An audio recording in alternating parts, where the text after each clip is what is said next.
আচ্ছা খনা, তুমি কি ওই একদিন মাত্র দাবা খেলা দেখেই খেলাটা শিখেছো, নাকি আগে কখনো? আগে কখনো কাউকে দূর থেকে খেলতে দেখলেও অতটা ভালো করে খেয়াল করিনি। ওই একবারই দেখেছিলাম মন দিয়ে। আর খনা, আমি তো তোমাকে কথা দিয়েই দিয়েছি, আমি তোমার কাছে সারা জীবন প্রতিজ্ঞাবদ্ধ থাকবো। ওইটুকু একটা মেয়ের কাছে দাবা খেলায় হেরে গিয়ে অপতিষ্য তার বিবাহ প্রস্তাবটাই খারিজ করে দিল। একে আপনি কি বলবেন? খেলায় আপনি হেরে যাননি রাজু, খেলা তো সবে শুরু। কদম্ব রাজবংশ থেকে পাঠানো সব তত্ত্ব মহারাজ মহারানী নিজে গ্রহণ করেছেন।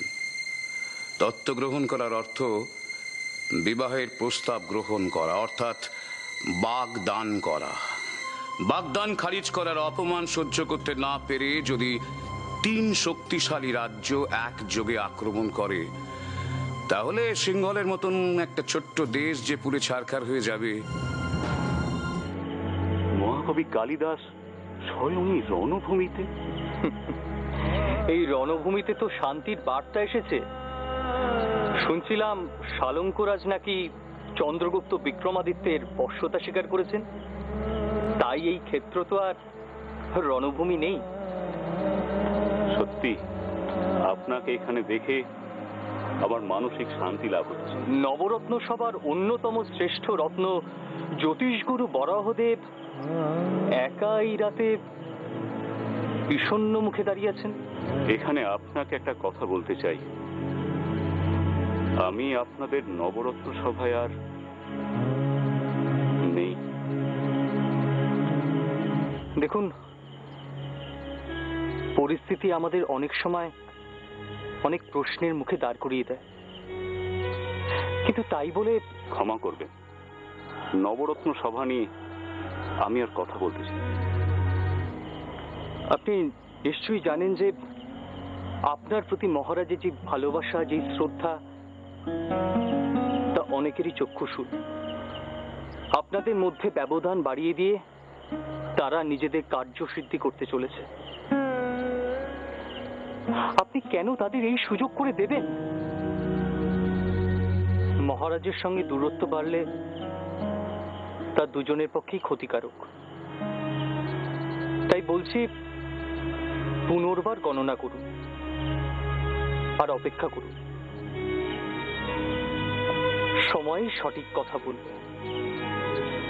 এই কারণেই আপনি কবি শ্রেষ্ঠ মহাকবি কালিদাস। আমি পুনর্বার গণনা করব। আপনার সাথে কথা বলে আমার মনে জমে থাকা অভিমান অনেকটাই লাঘব হতো। হে মা দুর্গা, আমায় শক্তি দাও মা, সীতার মতো শক্তি দাও। মহারাজের দ্বিতীয় বিবাহ হলে আমি যেন মানসিকভাবে ভেঙে না পড়ি। মা, তুমি কিচ্ছু চিন্তা করো না মা, আমি তো সিংহলের রাজকন্যা। সবার দুঃখ সুখ, মঙ্গল অমঙ্গল দেখার দায়িত্ব তো আমারও আছে। তুমি তো আমার মা, আর সিংহল আমার মাতৃভূমি। আজ থেকে তুমি আর দুশ্চিন্তা করো না। দেখো আমি কি করতে পারি। তোমাদের দুজন মাকে আমি আর কখনো দুঃখ কষ্টের মধ্যে থাকতে দেব না। জ্যোতিষগুরু, আপনি পণ্ডিত ব্যক্তি।